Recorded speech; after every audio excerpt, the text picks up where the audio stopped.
Young Black Stallion is a Disney film from 2003. This is directed by Simon Wincer. It's written by Jeanne Rosenberg, and we have a cast including Biana Tamimi and Richard Romanus. And the length of this is quite interesting because it's only 50 minutes. That's both on Disney Plus in the UK and also according to Wikipedia. But IMDb says that the UK length is about an hour and 40.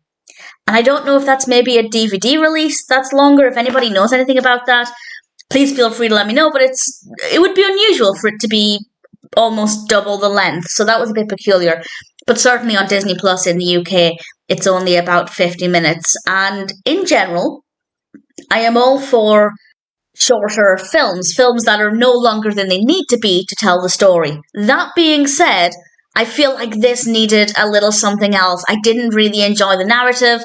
The characters were okay. Our protagonists are fine. It's about a girl called Neera, and I'll talk more about her in a moment. Visually, it's a really beautiful film, but I feel like the narrative was maybe just a little bit weak. It's about a girl called Neera and her relationship with this beautiful black stallion, this gorgeous horse. And I don't want to say too much about it because obviously it is quite a short film, but it's about her family problems and problems where they live, but also the role that the horse can play, and not just the role the horse can play in their life, but in Neera's emotions as well. And that's a very, very weak way of describing what it's about. It's about a girl's relationship with a horse, but also personal problems that she and her family are facing as well. So in general, it's absolutely fine, but I do feel like the narrative maybe needed just a little bit something else. I feel like it could have been a little bit more developed.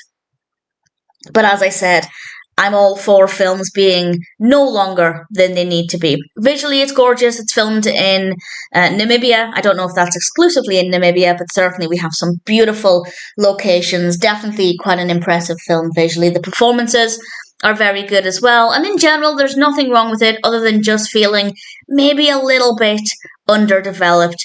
I also don't think it's the kind of film I would have loved as a child. And then me watching it now as an adult, I was left wanting more. So not that my childhood represented every child, but I do feel like maybe the audience for this is a little bit murky, as I don't think it's completely a film that children will love unless they're big horse fans. But in terms of the narrative, I don't think it's that compelling. And then, as I said, for me as an older viewer, I didn't really engage with it that much. I was left wanting a little bit more. So not really sure exactly who they're aiming this at, but either way, it's okay. It's not terrible. If you have an hour to spare and it sounds like it might appeal to you, or you're interested in horse-based films, then give it a go. Visually quite appealing. The performances are good. The characters are well written. Neera is a likeable protagonist. It's not terrible, but I definitely wouldn't watch it again.